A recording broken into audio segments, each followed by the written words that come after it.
Kutch Bhuj Mundra road વચ્ચે આવતા કેરા ગામ નજીક ખાનગી ટ્રાવેલ્સની મિની લક્ઝરી બસ ટ્રેલર વચ્ચે ગંભીર અકસ્માત સર્જાતા 5 લોકોના મૃત્યુ થયા છે અને 24 જેટલા લોકો ગંભીર રૂપથી ઘાયલ થયા છે.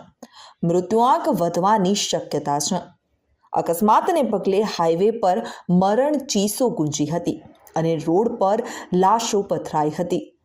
મળતી માહિતી અનુસાર કન્ટેનરને ઓવરટેક કરવા જતા મિની બસને બાબિયા ગામ પાસે અકસ્માત નડ્યો હતો, જેમાં કન્ટેનર ટ્રેલર સાથે ટકરાતા બસની આગળનો આખો ભાગ તૂટી ગયો હતો અને લાશો રોડ પર વિખેરાઈ હતી.